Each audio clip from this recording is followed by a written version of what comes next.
So here we're first going to talk about the carbon-energy connection. So this may have been something that you thought about before, but it may not have been. So we'll... Okay. So energy exchanges in ecosystems really all consist of moving electrons around. So we need energy to transfer electrons from low energy compounds to create high energy compounds. And this is reduction. So when we use energy to take a low energy compound like carbon dioxide and create a high energy compound like sugar, which is this CH2O is just a representation of, it takes energy to do that. So when we do the opposite, when we oxidize high energy compounds like sugar into low energy compounds like carbon dioxide, that releases energy here, and that's oxidation.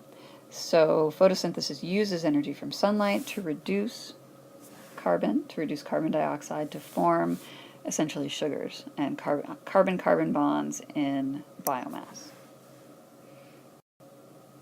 So here's a review. What does photosynthesis do? You can pause and think about that for a moment. Right. So photosynthesis uses energy from sunlight. So you can draw a little sun here.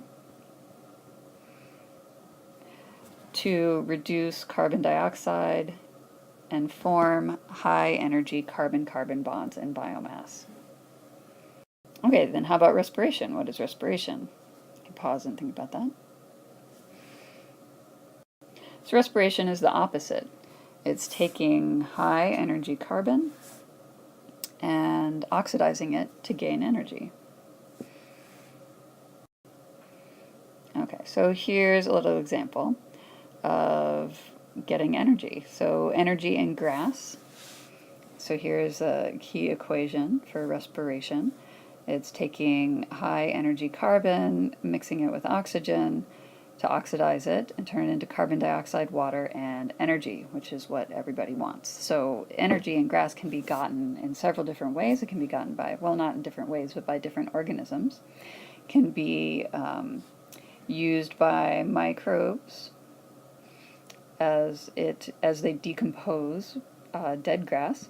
It can be eaten by horses and respired in that way, and horses get energy in that way. So here's the horse breaking the carbon-carbon bonds in grass to get energy and make carbon dioxide.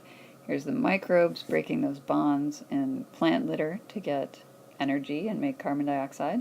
And actually fire does the same thing, except that the horse and the microbes capture that energy to do something useful, whereas fire just releases it as heat. But it's the same equation in all three cases. Okay, so here's a question for you to think about. Do plants respire? And the answer is yes, plants respire. Everything needs energy, everything respires. The difference is that plants also make their carbon compounds, so they make the carbon compounds that they then respire. Everybody else, cows, microbes, humans, we all burn carbon from other sources for energy. So we can't make our own carbon, we have to eat it. But plants make their own carbon and then burn it for energy. Okay, so this really is the fundamental equation for the carbon cycle. So plants take low energy carbon, use light energy to make high energy carbon, and then they and everybody else respires that high energy carbon to get energy. Okay, so here's just yet another example.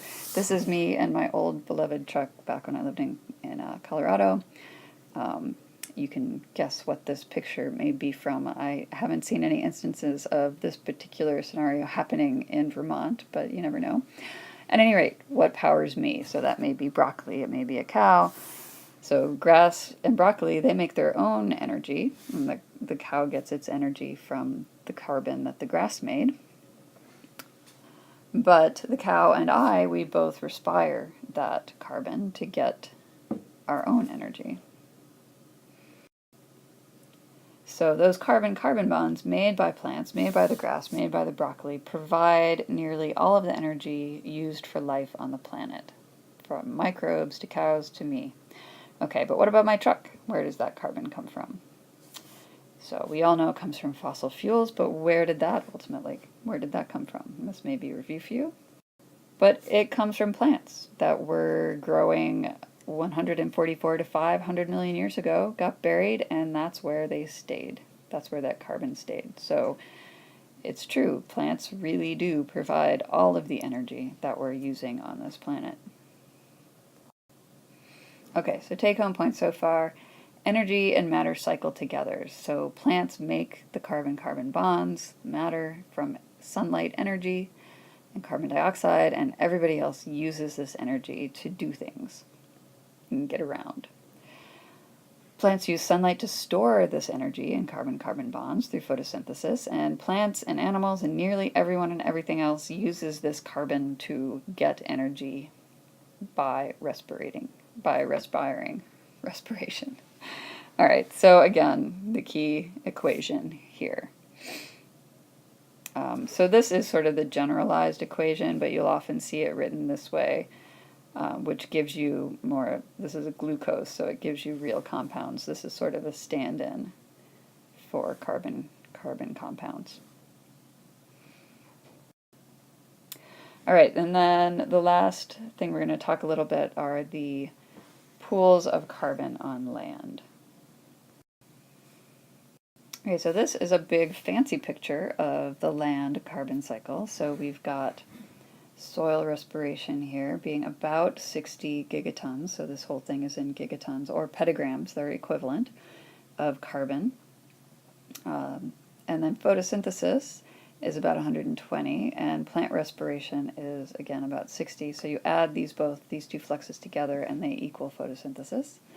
So this is a pool. All the blue things are pools, land pools. And again, we're not counting rocks in this. Rocks is its own portion of the cycle. So we've got 560 petagrams or gigatons of carbon in plants, and a bunch more in soils, about 1,500 petagrams or gigatons of carbon in soils. And the way that it gets from plants to soils is through litter fall, which is, again, about 60 gigatons of carbon. Okay, so we can also draw this really simplistically. We can draw, here we have CO2 in the atmosphere. We'll draw our pools. Here are plants. And here are soils.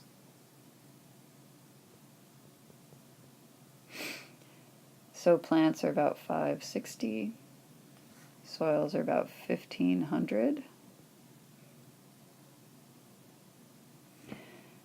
And we have carbon dioxide entering plants through photosynthesis, which I'm just going to abbreviate as PNS, and that's 120 gigatons per year. And then we have litter fall to soils, and that's about, so I'll write that out. And that's about 59, we'll say, to stay in with the previous figure. And then both plants and soils respire carbon dioxide. So that is about, in both cases, about 60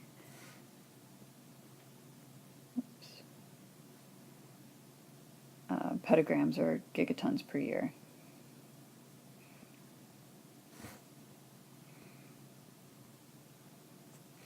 And this is GT per year, GT per year. Okay, so that's your sort of box and arrow diagram if you like looking at those a little bit better. Okay, so I think most of you have seen these figures before, but here through the middle of the figure is sort of our annual average carbon dioxide, sort of detrended level of carbon dioxide in the atmosphere, but then this this sort of up and down figure is showing us how carbon dioxide changes throughout the year. So what is the deal with this annual up and down? So you can pause and think about what might be going on there. So this is in Mauna Loa. Mauna Loa is in the northern hemisphere.